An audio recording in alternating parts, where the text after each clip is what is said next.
Paseos por la Sierra con Alberto Garín. La Escuela de Economía de Helsinki, en Finlandia, fue creada en 1911, estableciendo su sede en el barrio de Toolo, en un edificio concebido en 1941, pero que no habría de comenzar a construirse hasta 1948 y que fue terminado en 1950.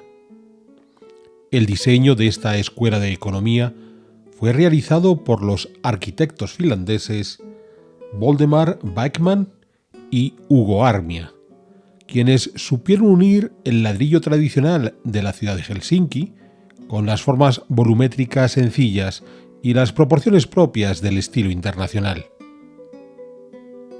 En este sentido, y tal como vimos en la Sierra de Historias dedicada a la evolución urbana de Helsinki, en esos años posteriores a la Segunda Guerra Mundial, este barrio de Toolo fue uno de los lugares de crecimiento de la capital finlandesa, ya claramente apuntando a esas formas del estilo internacional, con el ejemplo más destacado en el Tempeliaukio, la iglesia de piedra, a solo 2 cuadras de la Escuela de Economía. La Escuela de Economía de Helsinki, en 2010, pasó a integrarse dentro de la Universidad Aalto, y su antigua sede fue completamente renovada en 2019, aunque uno de sus elementos significativos ha permanecido intacto hasta hoy: la decoración figurativa de su fachada principal. Esta decoración fue realizada por el ceramista finlandés de origen ruso, Mikael Shilkin, quien dedicó buena parte de su vida profesional a trabajar para Arabia, la principal fábrica de loza y porcelana de Finlandia durante el siglo XX. Shilkin planteó un gigantesco mural cerámico que recubría la fachada principal de la Escuela de Economía, con unas formas figurativas ingenuas, naif, una composición que tanto por su disposición, ese gran mural, como por sus acabados, esas figuras aparentemente espontáneas, nos recuerdan de inmediato al gran muralismo mexicano.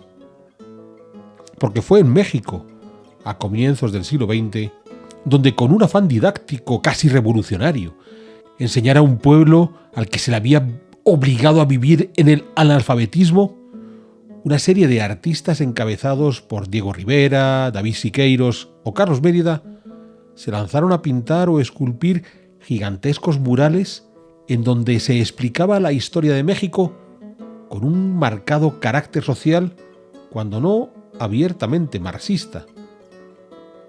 El hecho de emplear la gran dimensión, esos murales que abarcaban fachadas completas, permitía contar muchas historias, y que éstas se representaran de forma casi infantil, facilitando su lectura, se consideró el mejor mecanismo para atraer la atención de ese pueblo a educar. Para los años 1950, el muralismo mexicano ya se había convertido en el modelo de arte reivindicativo de vanguardia por excelencia, sobre todo con la construcción de la sede central de la Universidad Autónoma de México y en particular su Biblioteca Central, diseñada por Juan O'Gorman, que hizo que ese muralismo adquiriera una dimensión prestigiosa. Fue en ese contexto en donde hemos de entender la fachada de la Escuela de Economía de Helsinki. Se acabó en 1950, como decíamos al principio, en pleno apogeo del muralismo como arte reivindicativo.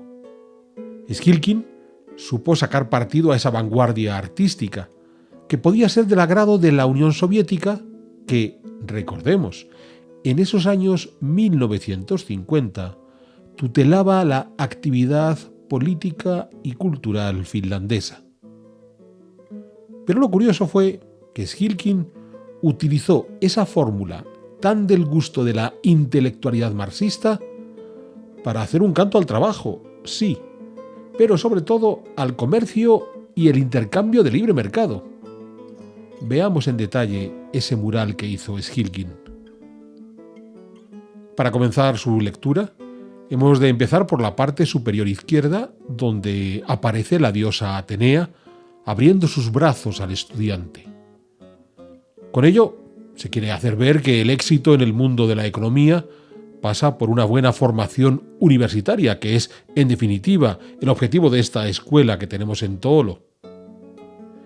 Ya en esta primera imagen, es fácil ver cómo Schilking apuesta por esas formas naif a la vez que de gruesas proporciones, lo que garantiza que cada figura es fácilmente visible y reconocible desde la calle, y cuando les añade color, todavía más. Por debajo de la diosa del saber, la primera lección a aprender, la necesidad del ahorro. Un ahorro representado por una niña que guarda su dinero en una hucha, aconsejada por un banquero perfectamente identificado, traje con corbata, gafas oscuras, estando los dos, la niña y el banquero, además, situados debajo de la fachada monumental de un banco, en cuyo frontón se lee claramente Pankki, banco en finés. A partir de ahí, ¿cómo conseguir que ese ahorro se convierta en beneficio? Pues a través del comercio, que aparece representado por el dios Mercurio, con su sombrero y sus zapatos alados y su caduceo en la mano. El caduceo, esa vara con las dos serpientes entrelazadas.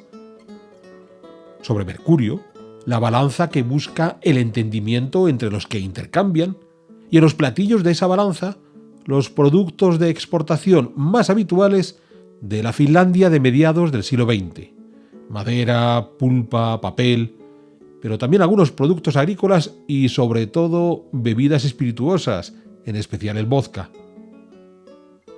El resultado de ese comercio es la concordia entre los pueblos, representado de una forma aún más ingenua, más infantil, podríamos decir, que el resto del mural.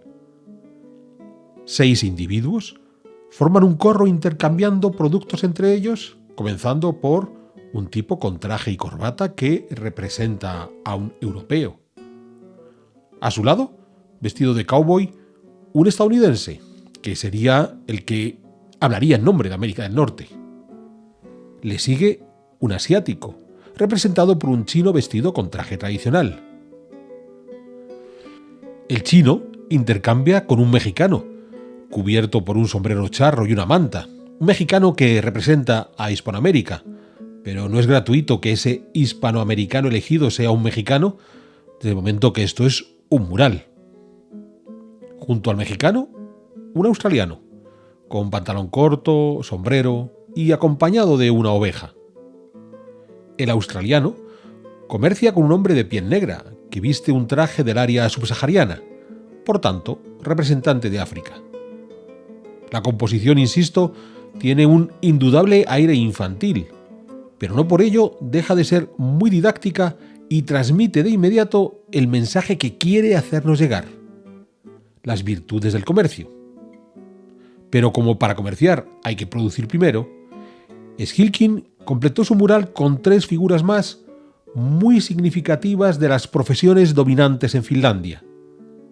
En la parte superior derecha, un leñador, porque los bosques son el corazón de la economía finesa.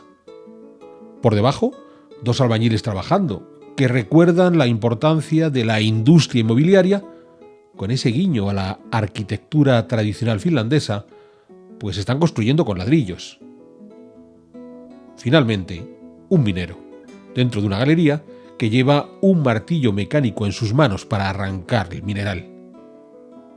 Cuando nos acercamos por primera vez a la antigua escuela de economía de Helsinki, desde lejos es posible observar las figuras y sus acabados naif. La primera impresión es que estamos ante una versión nórdica del muralismo mexicano y además coetánea con este movimiento. Al distinguir las primeras figuras, ese corro de gentes del mundo, esos dioses clásicos que hablan del saber en los viajes, podemos pensar que en esa Finlandia de los 1950, el muralismo de origen mexicano también había llegado como marco de reivindicación social.